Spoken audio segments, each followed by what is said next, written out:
What's up, everybody? It's Chris. I wanted to do a retrospect on the end of Alpha and talk about, what I learned and a few other questions that Heavily Armed Clown has put here for us. So here we go. So question number one is, why did you sign up for the Alpha Cohort?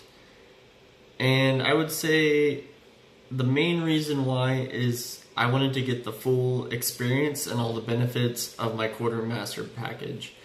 When I originally joined the pub, I signed up for it as a crawler, and I kind of just did it to get Discord access. From there, I went to a pirate, I think in less than a week, and that was to kind of get some of the behind the scenes access. And right before Alpha Cohort started, and they started doing kind of like quartermaster meetings and all that, I was thinking about going to either Cryptonaut or Quartermaster.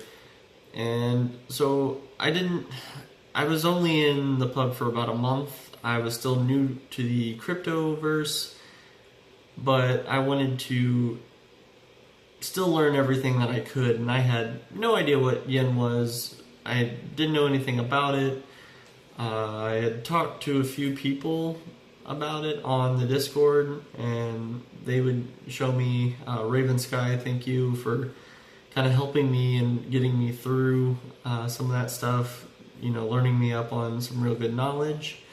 And from there I said, well, I might as well just go all out. So I went and became a quartermaster. And so when they were talking about the Alpha Cohort sign up, had no idea what that was. Why not experience it? It's a boot camp for people who wanted to work, so I'm fine with that. I always want to learn something new, so why would I pass up that experience? I want the experience from that, so that's why I signed up for Alpha Cohort. Question number two is, what did I learn in the Alpha Cohort? Well, more like what didn't I learn? I think the very first thing that I learned was content creation is not easy at all. Content creation is actually really hard. You might think it's just, taking your camera, showing whatever you like to do, and you post it up, and then people follow, subscribe, like, yada, all that stuff. Well, it's not. You have to find yourself, find your voice, and basically find what you like talking about. As far as that, that was one of the big things I did learn, was trying to find, and I still haven't found my full voice, I would say, but I found what I don't like talking about. So one thing I'll say, and I've made a video for it and I just haven't posted it yet, but I was out today mowing my lawn this morning. I mowed the front lawn while it was nice and cool, came in, took a little break, and then the sun came out and it was really, really hot. I was out there with my camera in the backyard, and I was recording all these different little things, different scenes, trying to find out this and trying to talk about. It didn't work. It didn't work at all. So that project is a fail, but I learned something. I learned that I don't want to record myself talking about lawn care, talking about mowing, talking about, weed eating while it's 90-something degrees outside. I don't enjoy that. Why would I enjoy that? I'm sweaty, I'm hot, I'm thirsty. All I want to do is, I do like doing yard work. I do like doing that. I find that very calming. I'll pop in my my earphones, and I just do it. I find that enjoyable, relaxing, but I don't like trying to record myself, get myself essentially, you know, I don't like trying to set up and put on this thing of, look at how awesome doing yard work is. You know, that does not work out for me. But that's okay, because I learned that I don't like doing that, and there's nothing wrong with that. Another thing is I learned editing software. I had originally played with editing software when I was younger, a few years back, but I kind of got out of the habit. I haven't really needed to. I mean, I played with my GoPro stuff every once in a while when I would do like autocross or something like that, but I didn't really make edited videos. I would just kind of trim them and, you know, maybe a little color saturation and post it online, and that's all I cared about. But now I have actually, I haven't been playing with Premiere. I've been playing with DaVinci Resolve 15, which they have a free version, so that's kind of why I went that route. But they have so much stuff in it that I don't think I would really need anything. But, you know, that comes down to that. I don't want to talk too much in depth about that, but if you'd like to know more about certain programs or something that I've played with or experienced, I'd be fine to, you know, chat about that. And then I would say the last thing I learned is more patience. More patience, more patience, more patience. You're only going to get better. You're going to watch that first video. You're going to cringe. Then you're going to go watch I don't know, your fifth one, third one.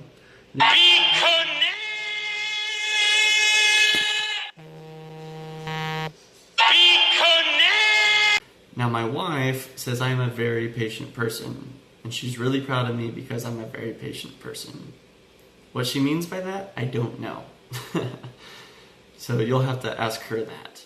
However, after playing with certain programs or, you know, recording things and then trying to edit them, I learned that you definitely need patience. I would sit there and I would record something and I'd put it all together, I would get it edited. Oh yeah, it happened a lot. I forgot to save.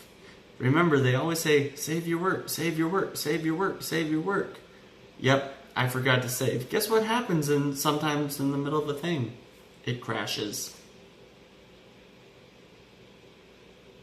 You spent an hour and a half, 3 hours on that? You didn't save it? Oh, that sucks. Patience. Another thing, rendering. Sometimes, I would say my experience with some programs, 3 out of 5 times while rendering, it would crash. I would eventually save it, but yeah, the time that I had, you know, I'd do it, click it, walk away, come back, blue screen. Okay, restart it, redo it. But yeah, patience. If you don't have patience, you will learn patience. Well, even more patience than. So that was.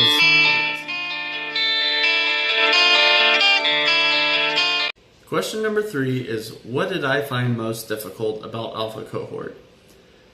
Well, there's 2 things that kind of go hand in hand, and you'll see why.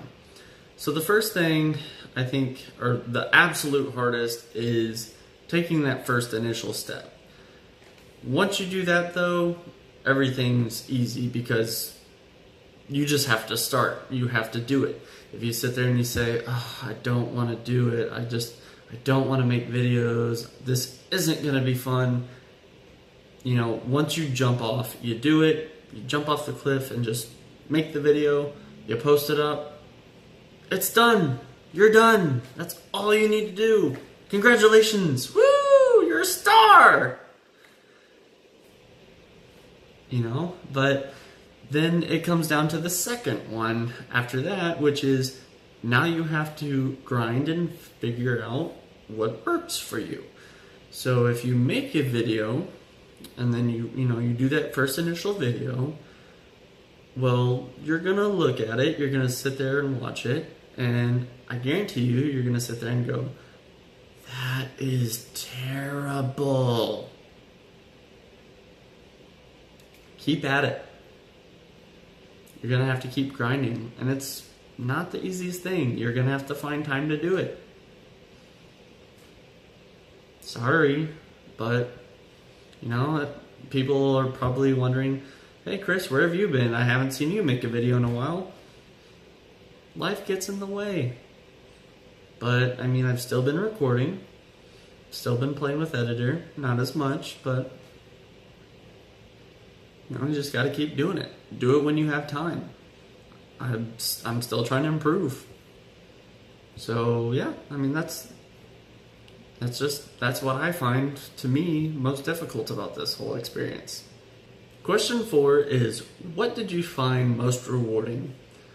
What I found most rewarding was the community.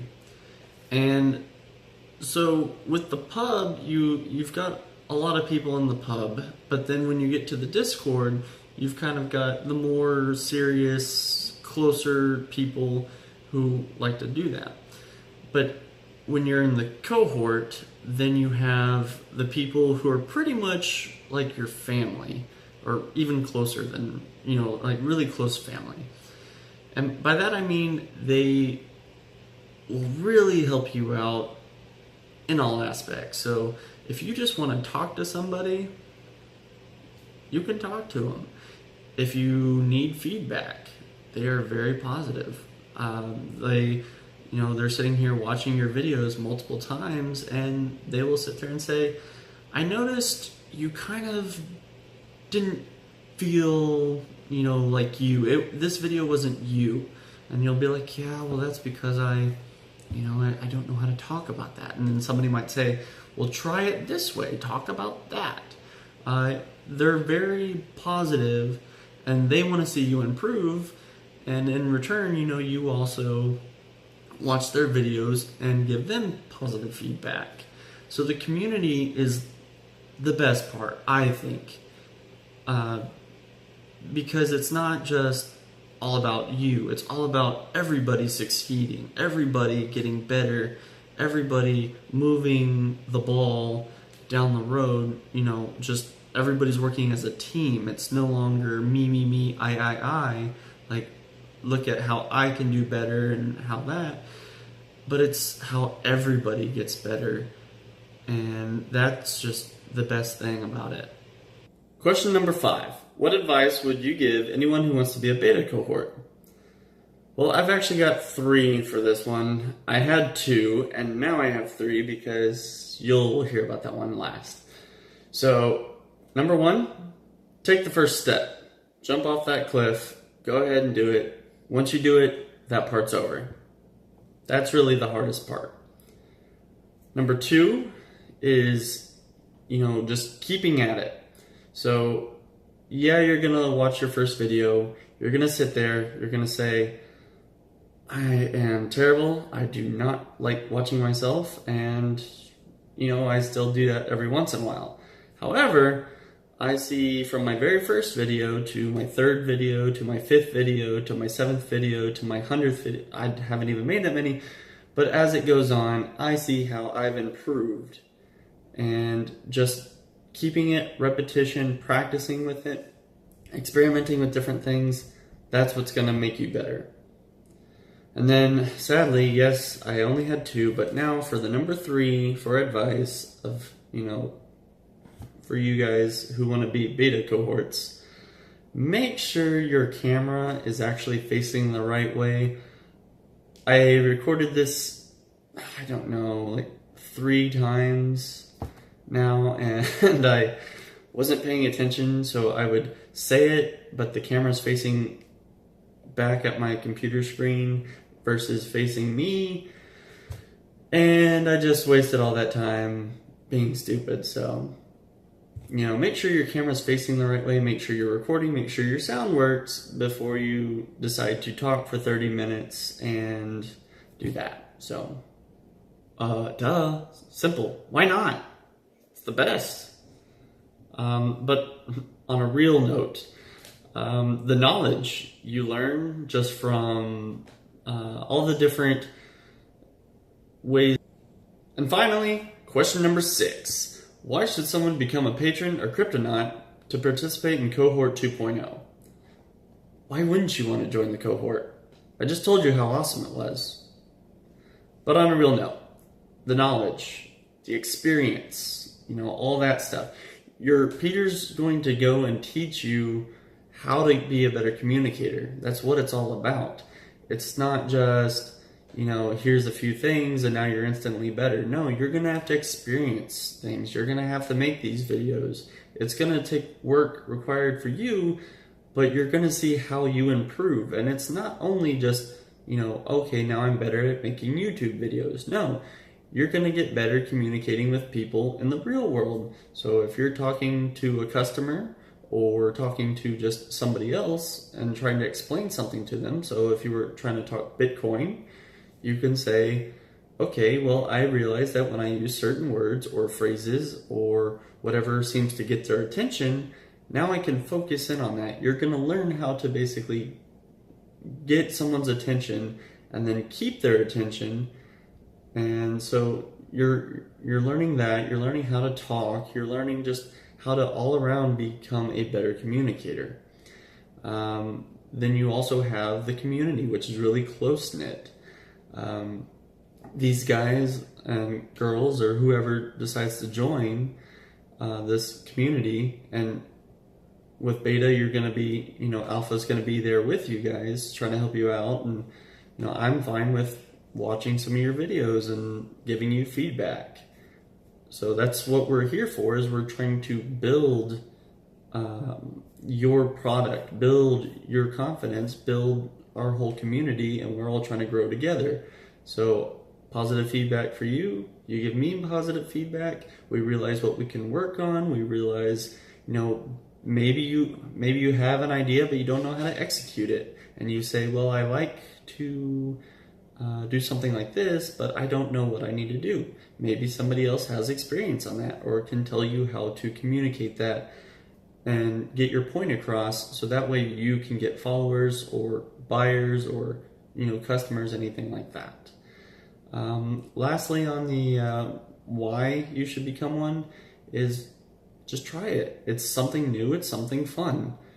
You might realize that you love making videos. I do and I don't, depending on what I'm talking about, but it's an experience, and what you're going to do is you're going to learn, hey, I like talking about cars, so I'm gonna record that, but I don't like trying to set everything up because it's a hassle. So I would rather do it as, me setting up my camera and doing yard work, which is something I don't like doing. I'd much rather do cars than do my yard work. And I'll show you guys a video of my yard work, and it's terrible because it's me putting a camera out there, mowing my lawn, and it sounds boring, and it is boring, but I'm also sitting there and I'm hot, and it's 90-something degrees, and I'm just like, I don't want to do this. So if I'm not willing to do that, it's not going to communicate well with you. But now I know that I don't like to do that, so I'm not going to continue on pushing that. I'm going to experiment something else. But what I do realize is, hey, this doesn't work, and maybe this does. So by failing at other things, I'm not necessarily giving up, but I'm learning more about me, what I like to do, and what's going to appeal to the masses. So if I was really good at all my lawn stuff and I didn't care and I love doing it anyways, some people on YouTube are really good about that stuff. So for me, it didn't work. I tried something else, and I'm still trying other things, but I found things and little niches that I do like to talk about. So that's what I want to express to you, is try it out. It's just something different. You'll have fun. You learn different skills. And even if you don't end up doing this in the long run, at least you've learned skills and you've also become a better communicator. Within 6 weeks, I'm talking a lot better. Go watch my first video. You'll see the difference. I guarantee you. It's not maybe leaps and bounds better, but it's better. And that's partially my fault because I've been trying all these different things. I've been trying to just make content. And what I need to do still is try to get better at communicating. So I don't need to focus so much on that. But anyways, we'll continue that later. So what I want to say is just do it. Go have fun. Get all the knowledge you can. Make a better you, because you are the product. Get it done. There you go. Also, if you haven't liked this video, haven't commented, you better do it. Okay, you don't have to, but I would really appreciate it. And if you haven't subscribed, please subscribe to my channel. That way I can, get followers, and then you guys can see my progression. So if you are thinking about doing this, you can see how I've improved from going terrible to not so terrible to hopefully good and then great and then awesome. But, follow my journey if you're thinking about doing it. I never thought I would ever be doing this, but here I am. So if you're interested, follow me. I'll follow you back whenever you decide to make your videos. I'll give you some tips. I'll work with you. I'm happy to help you grow. So thank you.